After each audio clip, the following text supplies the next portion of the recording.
नमस्कार, स्वागत है आप सभी का बिहार समाचार में। आज है 28 अगस्त। तो चलिए बिहार के 15 प्रमुख खबर के बारे में आगे इस वीडियो में जानते हैं। आगे बढ़ने से पहले आप सभी से अनुरोध है कि आप सभी वीडियो को एक लाइक जरूर कर दें और जिन्होंने भी अभी तक चैनल को सब्सक्राइब नहीं किया है सब्सक्राइब जरूर कर दें। और अगर आपका कोई सवाल है तो आप कमेंट बॉक्स में जरूर लिखें। बिहार में कोरोना संक्रमण की संख्या बढ़ती ही जा रही है। अब तक कोरोना महामारी की संख्या 1,28,850 तक पहुंच गई है। बिहार में पिछले 24 घंटों में कोरोना के 1860 मामले सामने आए हैं। वहीं पिछले 24 घंटों में 9 लोगों की मौत भी हो चुकी है। अब तक कुल मरने वालों की संख्या 653 तक पहुँच गई है। वहीं अब तक 1,06,765 लोग ठीक भी हो चुके हैं। वहीं पिछले 24 घंटों में 2234 संक्रमित मरीज स्वस्थ होकर लौट चुके हैं। मौसम विभाग ने 3 जिलों में बारिश को लेकर हाई अलर्ट जारी किया गया है। इनमें से नालंदा, जहानाबाद और अरवल शामिल है। विभाग की ओर से जारी चेतावनी के अनुसार अगले 24 घंटों में इन जिलों में वर्षा और वज्रपात की आशंका है। लोगों को नदी में जाने और बादल छाने पर बिना कारण घर से नहीं निकलने की सलाह दी गई है। बिहार पुलिस के ऐसे कर्मी जो 50 साल से ज़्यादा उम्र के हो गए हैं उनके काम की समीक्षा की जाएगी। विभाग इस बात की समीक्षा करेगा कि पुलिसकर्मी अपने काम में ढेर या फिर असक्षम हो गए हैं। असक्षम पाए जाने पर नौकरी पर खतरा भी हो सकता है।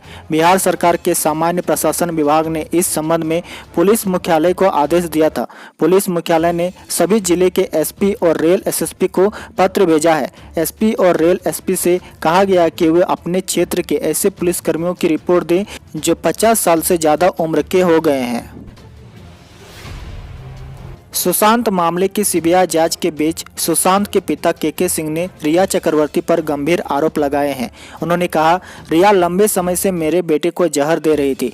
वह सुशांत की हत्यारी है। जांच एजेंसी को रिया और उसके साथियों को गिरफ्तारी कर उन्हें सजा दिलानी चाहिए। वहीं दूसरी ओर रिया चक्रवर्ती ने अपने इंस्टाग्राम पोस्ट में कहा था कि मुझे और मेरे परिवार को जान का खतरा है। हमने पुलिस को बताया लेकिन कोई मदद नहीं मिली है।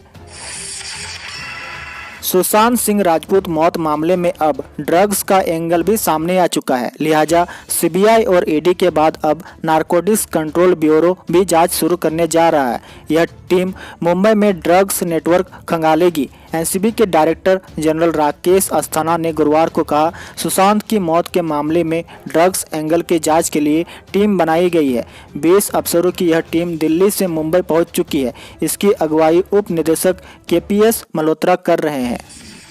अगर आप बिना मास्क लगाए पटना की सड़कों पर सैर कर रहे हैं तो सतर्क हो जाइए। जिला प्रशासन ने ऐसे लोगों के खिलाफ अभियान छेड़ दिया है। पटना जिलाधिकारी कुमार रवि खुद इसकी मॉनिटरिंग कर रहे हैं। हर एक वो शख्स को फाइन किया जा रहा है जिसने मास्क नहीं पहन रखा है।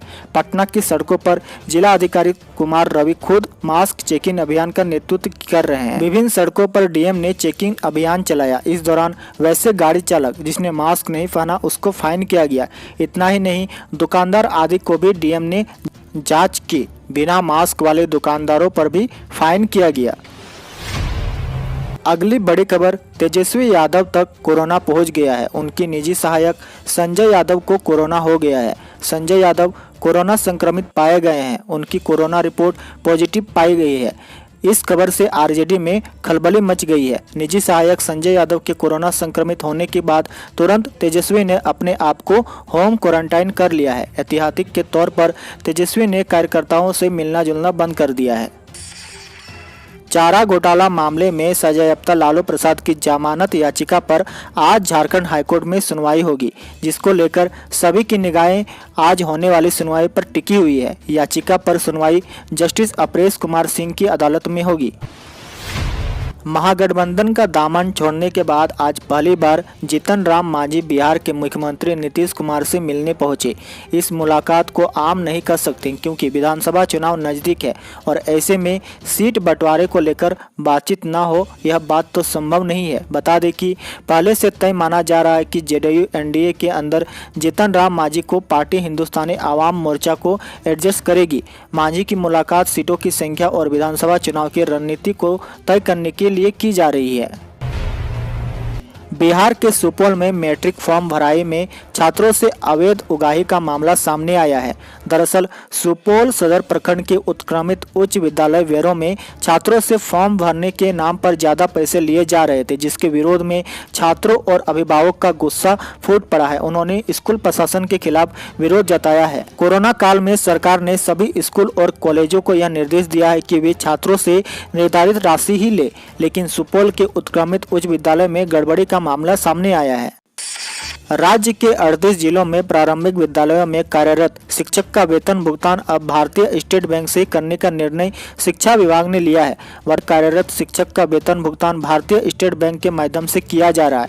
शेष 18 जिलों में कार्यरत शिक्षकों का वेतन भुगतान नामित नोडल बैंक के द्वारा किया जा रहा था, किंतु इन नामित नोडल बैंक के द्वारा वेतन भुगतान करने में उत्पन्न कठिनाई को देखते हुए इन जिलों में भी पदस्थापित शिक्षकों का वेतन भुगतान भारतीय स्टेट बैंक से करने का निर्णय लिया गया है।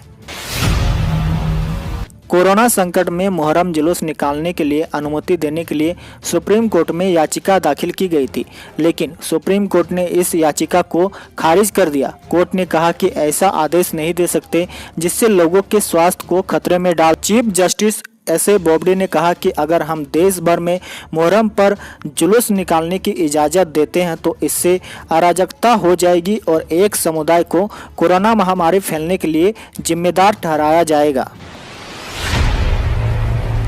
पटना में सड़क की बदहाली और बिजली के खंभे नहीं गाड़े जाने के मामले में पटना हाईकोर्ट ने पटना नगर निगम सहित south Bihar power distribution company तथा नगर परिषद को नोटिस जारी कर जवाब तलब किया है।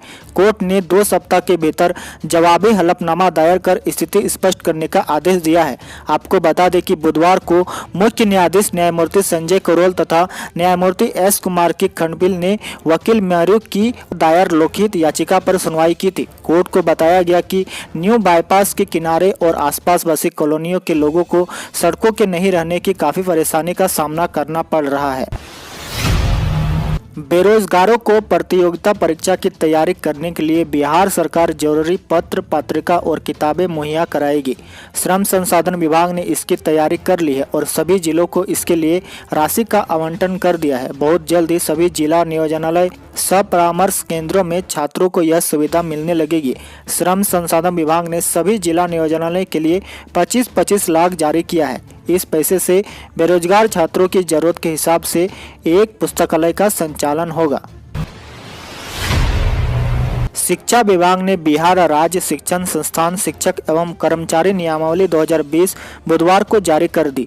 इसके तहत राज्य और जिला अपीलीय पदाधिकारी के दायरे में असाधारण इजाफा किया गया है। इसके तहत अगर निजी स्कूलों में फीस बढ़ोतरी को लेकर शिकायत मिली तो उसे 50,000 तक का अर्थदंड देना पड़ेगा।